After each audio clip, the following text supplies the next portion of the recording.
আমাদের আন্দোলনের পর কিন্তু দৃশ্যমান কোনো কিছু আমরা দেখছি না। আগে যেমন শেখ হাসিনা উন্নয়ন উন্নয়ন নামক একটা শব্দ আমাদের শিখিয়ে দিয়েছে, তেমনই একটা আমরা শব্দ ওই ধারাবাহিকতায় কিন্তু আমরা দেখছি। সংস্কার সংস্কার সংস্কার, এই শব্দটা কিন্তু আমরা মানে দেখছি, কিন্তু কোনো ধরনের সংস্কার হচ্ছে আমরা কিন্তু সেটা আমরা দেখতে পাচ্ছি না। আরেকটা বিষয় খেয়াল করলে আমরা আর একটু স্পষ্ট হতে পারি। এখানে সবসময় কিন্তু বিএনপিকে কথা বলা হচ্ছে কি নির্বাচন চাই নির্বাচন চাই। নির্বাচন না চাইলে এখন যদি মানুষ তো এই আন্দোলনটা করেছে নির্বাচনের জন্য, সুন্দর একটা নির্বাচন ভোটাধিকারের জন্য। মানুষ এতদিন ধরে লড়াই করছে 16-17 বছর ধরে আমার ভোটাধিকারটা নিশ্চিত হওয়ার জন্য।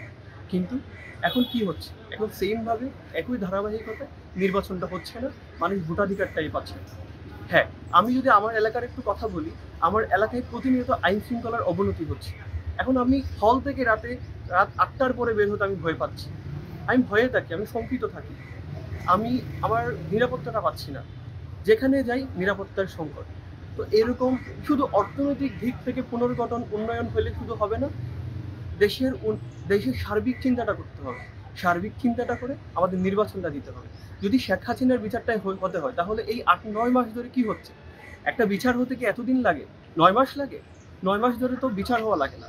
যারা আসলে বিচার করবে, তারা আসলে একটা প্রক্রিয়ার মাধ্যমে বিচারটা করতে পারে, আইন প্রণয়ন করতে পারে। কিন্তু এখন তো কিছুই হচ্ছে না। নির্বাচনের আমরা যদি সময়টা বলি, এই যে কিংস পার্টি তৈরি হইলো, আমাদের এখানে কিংস পার্টি তৈরি হইলো, কিংস গভর্নমেন্ট তৈরি হইলো। তো এই ব্যাপারটা যদি আমরা একটু ক্লিয়ারলি দেখি, তাই ওনারা কিন্তু যেটা করছেন, এই যে ফখরুদ্দিন সরকারের আমলের বিষয়টা কিন্তু সেমভাবে করছেন।